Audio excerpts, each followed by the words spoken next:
Kings? It is NappyFu all up on your screen. And I am coming at y'all with a Napchat video. Yo. Wow. I want to talk about something that is very near and dear to my heart because I am going through it myself. Being single in a whole panorama, a whole pandemic, when you did not expect to be so. To those who are single at an age they told themselves when they were younger, they'll be not only married by, but done with having kids. Let's chat, okay? How to deal with being single in your 30s. Y'all ready? Because I got some stuff to say. Now, before checking in, let go. This week I was inspired by the book of 1 Corinthians chapter 7, verse 17. I will read the Message version. And don't be wishing you were someplace else or with someone else. Where you are right now is God's place for you. Live and obey and love and believe right there. God, not your marital status, defines your life. Amen.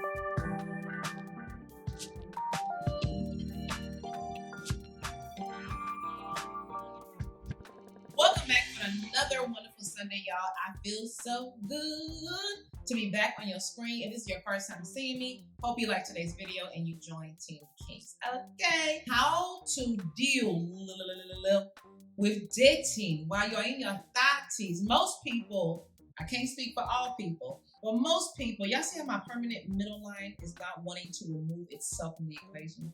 It's quite annoying. Look, girl,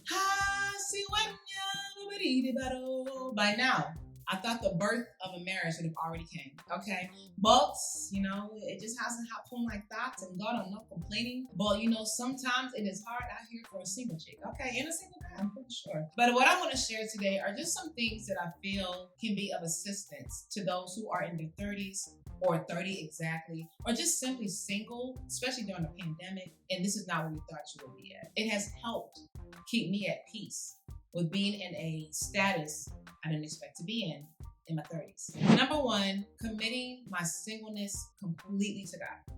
Like, Lord, I've already tried to lead the way myself. It led me into a whole bunch of trash relationships, okay? In which all I learned was I should have been out. You gave me so many signs. This wasn't the one, but I kept on saying, why? Because I was trying to lead the way. You feel me? Because I wanted to change this guy to be the way I think he should be. I was making excuses for the red flags that was just consistently in my eye. But once you start making excuses, you start to see clearly and you realize it's time to run. But how do you get there? I personally got there by committing the whole singleness completely into the hands of God. I'm like, Lord, okay, listen, you know what's up. Whatever you have already in heaven for me, let it be done on earth. And until then, keep me focused on things that will feed my soul. Because this type of in and out relationships, that's not feeding me. I didn't want to be focused on how long it's been, the many failed relationships, the substitute boyfriends, right? Because we waiting for the professor, but I kept on getting substitutes. I wanted to, one, see what am I doing that might be cause me to stand in my own way, and what can I do to change it? You feel me? So that's kind of the first thing I did. Focus on God and give it all over to God. Lord, take the wheel, okay? I need you to drive. Because I've been doing nothing but accidents, okay? So that leads me to the next point. Dating might not be for you. I said it. So what I mean by that is everybody has different definition of what dating is, especially across the generations, right? For me, what I think about dating is you spending quality time with someone. You might even be intimately involved with them, right? I think dating might not be for you if you're dating to not deal with being by yourself. If you're dating to fill a void, to fill a hole in your heart. If you're dating to not deal with being alone. If you only feel fulfilled when you're in a relationship, I think dating might not be for you. Because you need some time to get to where you can feel whole all by yourself because you are a whole person without the help of another human being. You know what I'm saying? I used to feel like that. I used to feel like unless I'm with someone, like who am I? What defines me? I won't be whole until I meet the man of my dreams, the man I'm supposed to marry. Then I'll be a whole person because when two becomes one, Nah, I misunderstood that whole verse, okay? As a believer, I've come to understand that my fulfillment comes from God. My wholeness comes from God.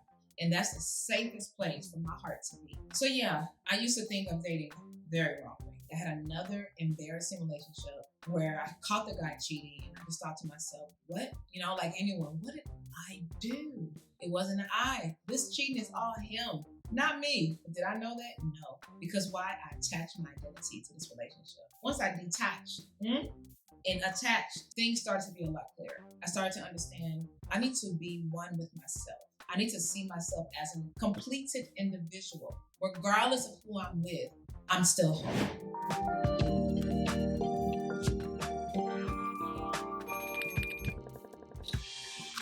While you're single in your 30s, know who you are.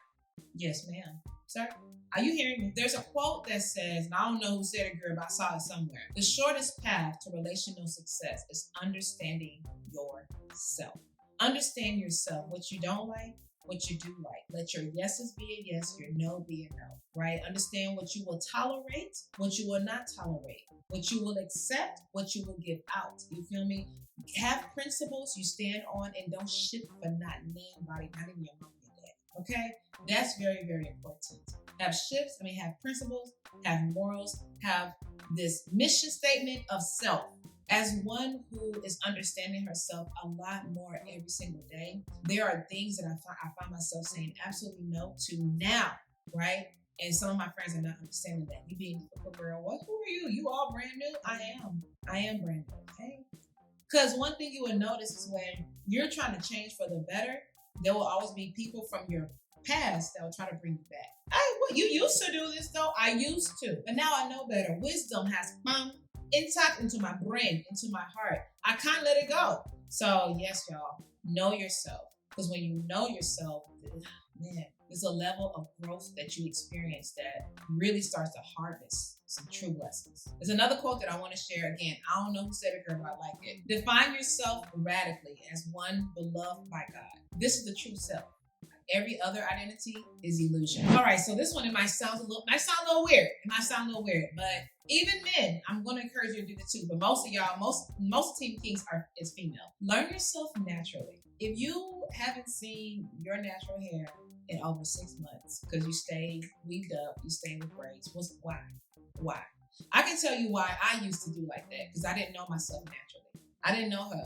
I wasn't trying to know her. I knew the other girl consistently rocking fake styles, right? But I didn't know this girl with her real natural style.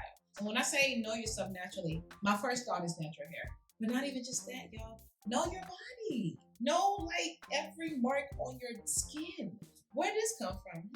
Know your private area. You feel me? Keep that place A+. You know what I'm saying? You don't need to be in a relationship to start worrying about your smell, your scent, or any of that. Take care of that stuff on a regular basis, okay? Because remember, you're a whole person. So you're not doing it for them, you're doing it for yourself. So know yourself naturally. Know your teeth, your nose, your eyebrows, all of that kind of stuff. When you know yourself naturally, you are able to own yourself and how you were created.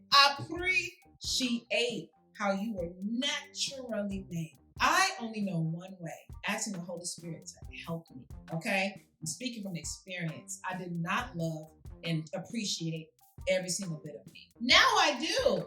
I still have my struggle days, but I get out of it. I don't stay there and start making decisions while in that struggle. No. This is not where I need to be at. Holy Spirit, come on, elevate me, evolve me, please. So know yourself naturally and appreciate it. This next one is strong. Y'all ready for it? Okay. Heal from your wounds. Yep. While you're dealing with being single in your 30s, heal from your wounds. Because for some of us, we might still be single because we have not dealt with those skeletons. Those issues that consistently wake you up in the middle of the night. The ones that don't let you have a good morning. The ones that get you in the, girl, don't mind me. I'm just in this mood, girl. Oh, you feisty today, girl. This is one of them days. No, it's not just one of them days. I mean, I know what you mean by that, but you're one of them days is because you are steadily running away from something that you need to deal with. I remember I was sitting down with my pastor and he said to write down things I feel like I need to work on for myself. I said, Pastor, I can just say from the top of my head, it's not that many things. I need 2, 3 things. He was like, no, write it out. Oh! When I started writing it out, girl, I have 4 pages of stuff. No, like 2, 3 pages of things I felt I need to work on. It's like the pen, my hand and the pen just took over. And it was just like, nah, you over here trying to BS. Nah, we gonna tell the truth. And it just kept going and going. I was like, hey, I am a mess. But thank God for God, because He is the ultimate mess cleaner. Okay? I don't think it's necessarily healthy for you to bring your skeletons and all of your baggage to a person who wasn't the reason for any of that. If you're a woman, he wasn't the cause of any of that. If you're a man, she wasn't the cause of any of your wounds, any of your skeletons, any of your baggage. Because the thing is, when you get married, as a married couple, y'all gonna have issues. Why heighten that with also bringing your baggage you haven't dealt with, and now your spouse has to deal with it? Just deal with it now, so when y'all are together, y'all are giving each other a real clean slate. So see a therapist or have somebody you can speak to openly and candidly and just bear it all, and they will help you work through it. When you deal with your skeletons now, when you handle all the trauma and drama you have gone through, you're able to not only handle your singleness better, you're able to see things clearer too. So much clarity. Deal with your drama now, deal with your trauma now, deal with your skeletons, deal with your issues now. Your spouse will thank you. Learn more about your financial personality, your money personality. How do you spend as a single, ready to mingle? How do you spend? What's important about that is how you spend does say a lot about yourself. Are you an impulse spender? Do you spend and not save? Or do you save and not spend? Because that is a reflection of your personality. So I think it's important to know your savings, know your credit score number, the amount of debt you have. I think it's important to have all of that in place and be knowledgeable of it. Because you know what's going to happen when you meet your man or your girl, you're going to talk about finances. And if you're coming in and talking about, I don't know. How much do you think you spend averagely on a week? I don't know. What?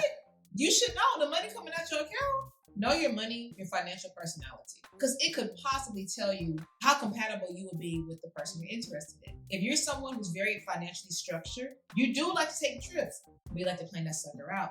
You might find it very difficult for someone who just books a ticket and don't think about the consequences. Or books a ticket, comes back and has their account in debt, has their account in the negative. You might be like, I can't deal with that. I've done the work on myself financially to where I'm at a place that I'm not going back down. So you wouldn't want to be with somebody who will bring you back down, right? That stuff plays a role in compatibility, you feel me? Like me personally, I have school debt, I have student loan debts. I'm paying that sucker off.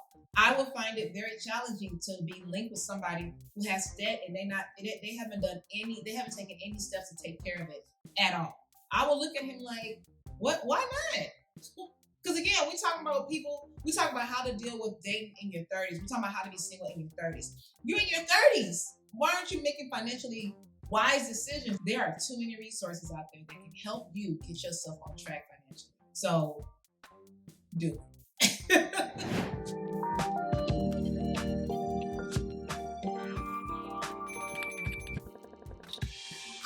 If you are going to date, now some of y'all might not agree with this one, but it's okay. It's all right. I don't think you should be dating for potential. Don't date someone who has the potential of anything. Because it makes you have false expectations, in my experience. Date on the fact that whoever they show you they are at that point in time is who they are. That's it. If they change later on, that is wonderful. But to be dating because you think they will change, that's potential. Don't do that to yourself. Don't do it to yourself. I'm dating you. Who you show up as is who I'm going to take with. Okay? If you talking to me about ambitions and plans you have, that sounds wonderful. I think it's great, but I have to go by what you're showing me right now, babe. And what I mean by that is character, not material items. I don't care if he has a car, he has a Pinto, he has a 1-bedroom house, he has a 5-bedroom. I'm not talking about those things. Character, personality, morals, principles. Whatever you show me now, I'm going to take it just like it is. Even if I tell myself, I think he has the potential of being more hardworking. No, right now he's not. So the days of dating for potential, I think they should be done. So that leads me to the next tip. If, again, those who are still about their dating life, in your 30s, okay, date for marriage, not just for fun. Like, you had fun in your 20s. You know what fun feels like. Do you know what marriage feels like? A lot of us don't. So date for marriage. So that means when you're dating for marriage, you're looking at the person a little bit differently than you would when you're just more nonchalant about it. If your desire is to be married, it has always been your desire. That's something that you do want. You have to already see yourself as a wife. If you're a man, you have to already see yourself as a husband. So you need to go ahead and define what you will accept and what you will not accept. When you're dating just for fun, there are more things you will accept. But if you're dating for marriage and there's less things you will tolerate because you don't see that as something you can take into the future. So date for marriage, date for the possibility of that. Not just for fun. Have fun. But don't be dating somebody just because they fun. What? Fun don't pay the bills? And so speaking of fun, have fun. Don't sit up in your house bored, reading a book, watching TV, and you do that every single day. Even if you are introverted, you still want to have fun. Go and have some fun. Enjoy your singleness because this is very enjoyable. Don't tell yourself, I will do this when I have my spouse with me. No, girl, do that now. I'm going to travel when I'm married. Girl, I done went to India by myself. I done went to Puerto Rico by myself. I done went to Canada. I've traveled. And I'm so happy that I did. If you love to travel, travel. Have fun. You like board games? Play board games. You like to design? You like to record? You like to do content? Do all that stuff. Don't hold yourself back because you feel like you can't do certain things until you are married. There's always ways to do anything you want to do, whether you're married or not, okay? Because you know one thing I've come to realize is when you are out there living your good single life, you never know who you will meet. Singleness is meant to be enjoyable. It's not a punishment for anything. And I know that might be something that's hard to believe because it was hard for me to believe that because of my upbringing. Being single wasn't a positive thing. It wasn't something you should be enjoying. But once I became closer to God and I started to learn things about Him and how He saw me and all that wonderful stuff, I realized singleness is nothing wrong with it. Marriage is not a goal. It's just one of those blessings that God can give to you. And you know what I'm saying? In His timing and in His way. It's also not a necessity in life either. It's a desire. It's a blessing that, again, God can give unto you in His timing, in His way. You feel me? So while you're single, have fun because you're meant to. This last one I want to give is for those who might be interested or have thought to themselves that I'm done with dating. I personally think while you're single, make friends and get to know them in a platonic way.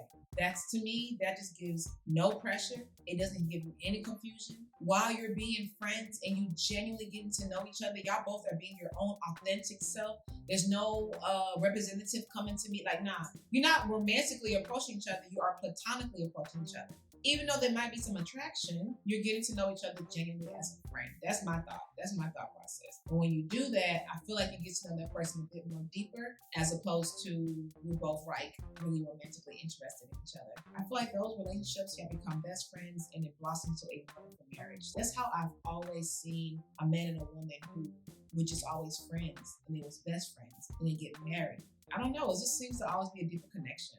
I don't know. That's my mind. That's my thought process. So there you have it, y'all. Those are my very, very few tips, okay? And I hope it helped. Please keep in mind that this is based on my experience, based on my thought processes, okay? Some of them you might be like, nah, I'm not with that one. And that's cool. You know why? Because it makes for great dialogue. When you're single and you're also ready for marriage, it can be hard emotionally. It can be very, very hard, very challenging.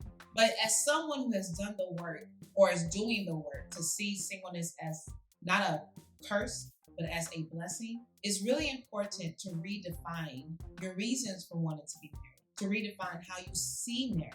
Are you holding marriage on a pedestal? If so, you might want to stop, okay? I'm not saying hold singleness on a pedestal. I'm not saying that either. But marriage shouldn't be on, there's no pedestal for either one. You feel me? Those are both options in life. You can choose to be single. You can choose to be married. You can choose to have kids. You can choose not to have kids. But whatever you choose, again, as a believer, does it give God the glory? In the Bible, there are some verses that talks about whatever you do to the glory of God. That includes marriage. That includes being a mother. That includes work. That includes how you eat, how you sleep, how you talk, how you treat other people. Do it to the glory of God. And I want to glorify God as a wife.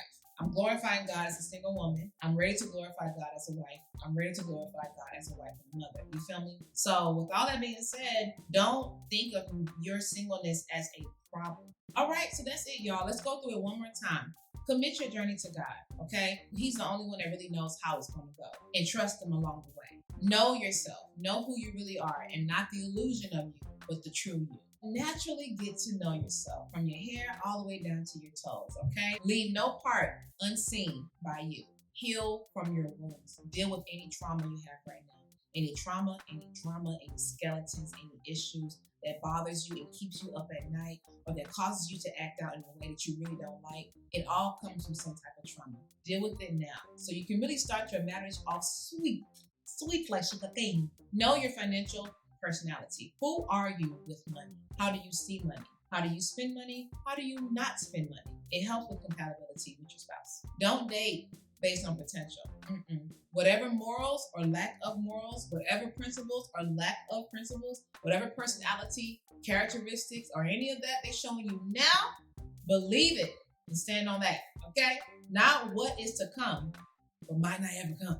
Date for marriage, not for fun. When you're ready for marriage, you see things differently as opposed to you just dating somebody for fun. There's a difference. There's also the option to not date and just be friends with people. Meet someone of the opposite sex and just start a platonic friendship that could blossom into y'all being best friends, that could blossom into an entire marriage. If there's one thing I know I've heard a lot of my married friends say is, I married my best friend.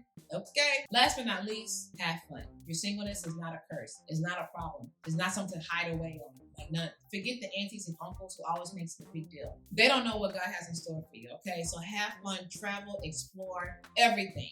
Have fun now. Do not wait to do something because you're not married yet. So, all these tips, I hope it was very, very helpful. If so, let me know in the comment box below. If any of them resonated with you, girl, let me know, because I am doing these kind of videos lately when I'm just sitting down and talking, because it's actually been requested by y'all from my DMs. Okay, y'all slid into my DMs. I thoroughly enjoy these as well. Like just getting my thoughts out, things that I'm doing or implementing or want to implement, and I just hope it connects with y'all. I do. But with that being said, let's get into the Napchat question. Are you single? Are you in your 30s? Or just simply, are you single and you're ready for marriage? Let us know some tips you have implemented in your life that is helping you deal with being single while wanting marriage, okay? Being single while in your 30s, being single while in your 20s, and you want marriage. Let us know in the comment box below. Trust me, your response will definitely help another natural. I hope you enjoyed today's video. If you did, please go ahead and help your girl out by hitting that subscribe button, and make sure you hit the bell right next to it so you can be notified the next time that I am all up on your screen. Also, if you're bored during the week, come on and hang out with me on Instagram, Snapchat, Facebook, all of that. And I will catch you on the next one. Until then, remember, my cousin, my sister, my friends, Team Kings, gangs.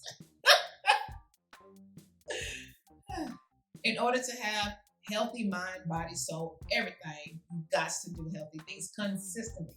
NappyFu checking out. Since you're still here, it's safe to say you probably liked today's video, but go ahead and watch some more. And while you at it, subscribe. No, do that first, actually, and then watch some more, okay? If I told you you were, if I